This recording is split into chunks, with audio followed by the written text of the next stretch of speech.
really want me on the team? What's your approach to recruiting? You want first place, come play with me. You want second place, go somewhere else.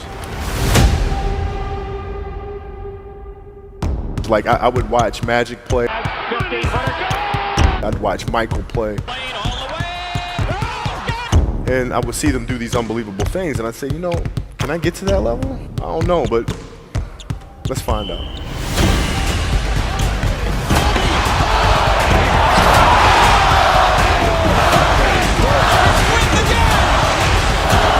That's why he's the best player in the game.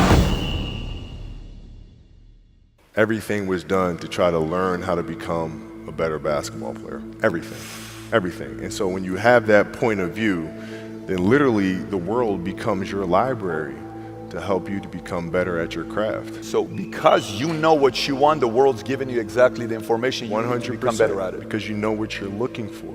So many guys tell stories about your work ethic. Yeah. What was really your work ethic like, and for how long did you stay disciplined? Well, I mean, every day. I mean, since 20 years. I mean, it was an everyday process, and trying to figure out strengths and weaknesses. For example, jumping ability. Man, my vertical was a 40, it wasn't a 46 or a 45. My hands are big, but they're not massive. Right? So you got to figure out ways to strengthen them so your hands are strong enough to be able to palm a ball and do the things that you need to do.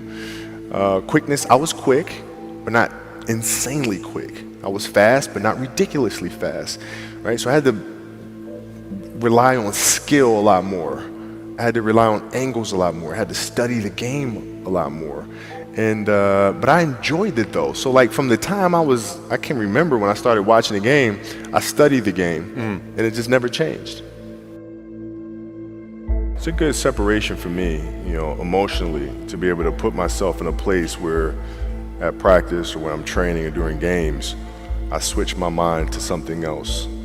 I switch my mode into something else, right? For me, it's the equivalent of Maximus, Decimus Meridius, and Gladiator picking up the dirt, smelling the dirt. It's go time, right? So that was my mental switch. It was like an actor getting ready for a film. You got to put yourself in that cage. When you're in that cage, you are that character. And then when you leave there, it's something completely different. But when I'm in that cage, bro, don't touch me, don't talk to me. Just leave me alone. How did you get mentally and emotionally so strong where it doesn't bother you? Well, you got to look at the reality of the situation. Like for me, it's not, you kind of got to get over yourself. Like, it's not about you, man. Like, okay, you feel embarrassed. You're not that important. Like, get over yourself. That's where you go. Get over yourself, right? Like you're worried about how people may perceive you, and like you're walking around and it's embarrassing because you shot 5 air balls. Get over yourself, right? And then after that, it's okay, well, why did those air balls happen? Got it. High school, year before, we played 35 games, max, right? Week in between, spaced out, plenty of time to rest. In the NBA, it's back to back to back to back to back to back to back. I didn't have the legs. So you look at the shot, every shot was online. Every shot was online, but every shot was short. Right? I got to get stronger. I got to train differently. The weight training program that I'm doing, I got to tailor it for an 82-game season so that when the playoffs come around, my legs are stronger and that ball gets there. So I look at it with rationale and say, okay, well, the reason why I shot air balls is because my legs aren't there. I go, well, next year they'll be there. That was it. Done. Were there some names that you looked at and says, these 3 guys are as crazy as I am? At the time, I deal with what I've referred to as Goat Mountain. I went to Goat Mountain and I talked to Magic, Michael, Bird, Hakeem Olajuwon, Jerry West, Oscar Robinson, Bill Russell. So I would talk to them. What did you do? What were your experiences? Michael in particular, he's become my big brother. He's been my big brother since I first came in the league. And what was that process like? So I went to them and started understanding the ins and outs of the game and how they approach things and their level of detail and obsessiveness, and that's what I did. The players that had that passion but weren't willing to commit their entire lives to doing that, right? It's a choice, right? You have other things. You have family. You have all these other things that you have to do. The game can't really be your #1 priority. And so I was looking at that like, man, this is going to be fun. If I'm buddies with you from high school, if I'm a cousin of yours, what happened to our relationship? How did that gravitate when you went into the league and you're determined to become the greatest, or you're determined to become one of the greatest? What happens to our relationship? Oh, it suffers. It does suffer. Oh, yeah. Okay. Yeah. And you understood that. You were okay with that. Well, yeah. And the people that love you, like friends and family, like they know that about you. Got it. So they let you be you. And when you reconvene, you pick back up where you left off. But make no mistake about it, everything in between is lost, right? So those long-term relationships, the commitment of time, of taking vacation. Like I see a lot of players take vacations with other players that are close friends, and they'll just take vacations just to take vacations, or just hang out just to hang out. Like I never did that. Why not though? Why didn't you do that? Well, because when I retire, I didn't want to have to say, I wish I would have done more. I don't want that. I don't want that. You got a lot of people paying their hard-earned money to come watch you perform. Perform.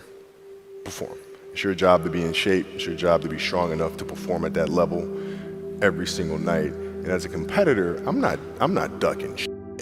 Like, it's not, oh my God, my back hurts, I'm sore, we got to play Vince Carter and Toronto Raptors tonight.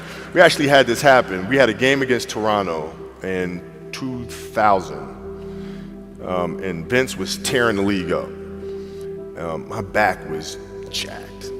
But like the perception of that, like what? Kobe's missing the game against Toronto and Vince Carter because my back was really spasming.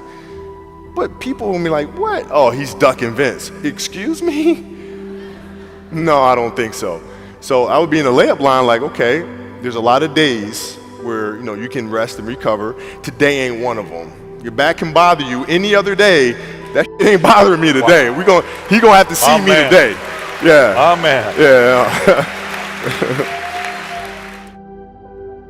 If you're looking at big investments you got to make, what is the decision-making process there? Do you call? Is there first you do your own research? You take this much time. You call an advisor. Is there a system you follow? It's pretty simple for me. It's do you understand the business?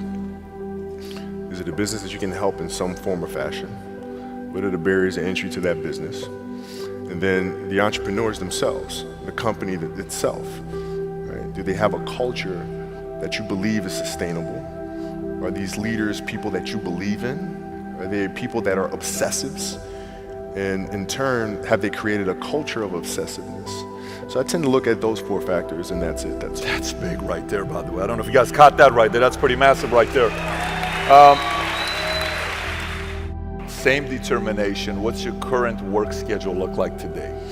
It's different because I personally am not writing every word of the novels. I am not animating the films. What I have to do now is make sure that the people that we bring in, these obsessives that we bring in, are challenging themselves to do the best job that they think they can do. That's what I'm there for, is for them to constantly look in the mirror and self-assess and challenge themselves. If we have a project and you're saying, okay, I can do that, that's not the project we want. The projects that say, I don't know if I can animate that. I don't know how to write that story. I don't know how to do that. Those are the things we want, because through that curiosity, you'll reach a level that you didn't think was possible. And so running the studio, that's what I'm doing.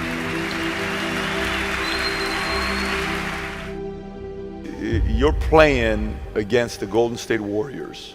Score is 107-109. You guys are close to getting into the playoffs. You know exactly what happens in the game. You go up, you're about to take your shot, and then all of a sudden, boom, Achilles happens, right? He went and hit the free throws, and then you walked off the stage. Yeah. You got the surgery done. when I went in the trainer's room, my kids are in there, and they're looking at you and stuff, and I'm looking at them, and I'm like, it's all right. Dad's gonna be all right. It'll be fine. It'll be all right. It'll be all right. It'll be all right. As a parent, you gotta set the example.